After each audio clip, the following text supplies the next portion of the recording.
Well, first, right to it, the elephant in the room. Did you ever anticipate this much animosity when you came out with the plan as far as bargaining rights and the spending and the cuts as well? No, I mean, I knew there'd be some pushback. Obviously, here in Milwaukee County for 8 years, I was the county executive. A Republican elected in the county that's never elected a Republican before, because I think at a time of crisis, people wanted leadership.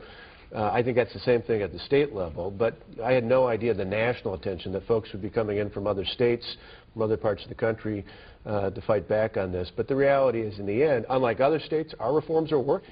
In the end, it's not about unions. I mean, the national unions are upset because we let workers in this state decide whether they want to be a part of a union or not. We give them the actual freedom of choice to decide if they want to be a part and no longer have those dues automatically deducted from the payroll. That's what the national fight's about. They want that money. They want to get it automatically. But for the workers in Indiana who did this years ago at the state level have actually seen good workers get better performances, better evaluations, better pay in the end than many others have in the past. So this will be good for workers. It may not be good for some of the union leaders that automatically wanted that money, but in the end it's good for taxpayers. Governor, you said that you are not the one who is responsible for the recall effort, but the central argument that your opponents are making against you is that you lied to the people. That's what they say, their words, not mine.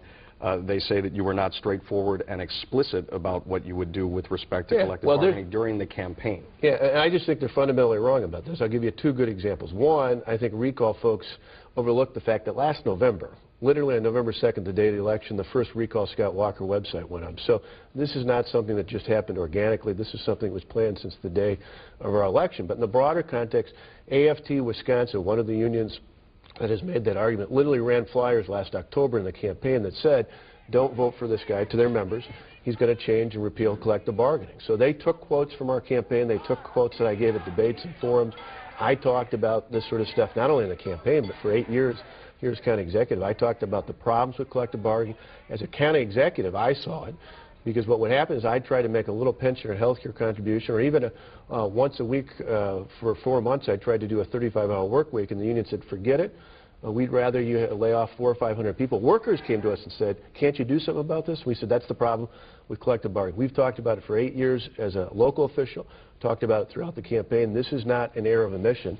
This is the reality that to balance the budget and do it unlike other states where we didn't have to raise taxes or cut services or lay people off, that's the route we chose. With all due respect, though, it's one thing for a group against you to run a flyer. It's another thing for you to make that a central tenet of your campaign and explicitly state it. Right, except the key here, though, is collective bargaining rights are not a right. If they were a right, Barack Obama would be in violation, because federal employees do not have collective bargaining for wages and benefits. In fact, they actually pay about double for health insurance premiums of what I asked for from state employees.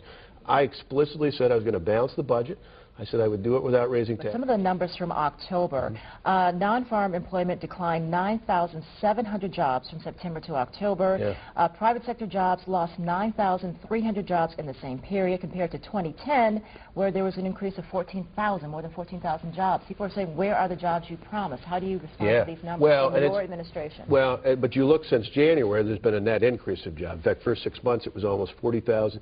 That slowed down a little bit. Really, in August, September, and October, we saw the slowdown largely connected to the debt. You know, we've the last couple of days been talking about the breakdown in Washington. The problem is they keep hearing the news from around the country that times are tough, and they are, and they're reluctant to add more employees. It's why, not just with today's, but whether there's 25 or 43 or 400 jobs, I'll be there working with those employers and helping to announce that, to encourage other employers that, you know what, now is a good time to... How concerned are you of a recall? It's only happened twice for a governor here in the country in this history. The threats right now, the situation in your neighborhood, what is it like for you? Well, on that part, I mean, it's one of those, I think it's one thing to try and inform the debate if you've got a different opinion. Unfortunately, not all, but many of the recall folks are more interested in disrupting the debate, not informing it. And I think you saw that in the neighborhood. I mean, I've got a neighbor with 2 little kids on one side. I've got two houses over. I've got an 80-year-old woman. They didn't run for office. They didn't run to be the governor. To me, most people in other places and other venues protest at the Capitol or at the executive residence, let their voices be heard. But I think that's what happens when people and money come in from other states. And how's it been with the family, your family? Thankfully, I've got 2 high school kids. They're grown up. I worry about them, but they can handle this pretty well. But have there been any threats? Anything? I know with the governor you have security, but... Absolutely. We had threats against family and on. I don't get into the details of those, but yeah, without a doubt there were threats. I mean, I even had my youngest son and my mother, who's in her 70s, employees yelled at months ago in one of the grocery stores. I mean, to me, again, that's not informing the debate. That's just trying to be intimidating and so forth. If people are tired of the ads, if they're sick of the year-round elections, the best way to solve that is not to sign any recall petitions. How much are you spending so far for your ads? I don't know what to tell. Most people I talk to are tired of the recalls. They're tired of the protests. They just want us to work together. Today's jobs announcement yesterday are very similar. Let me ask you this, Rasmussen had a poll that came out in October with your approval numbers. 38% agree with what you're doing. 38% strongly disagree. So you're kind of split down the middle.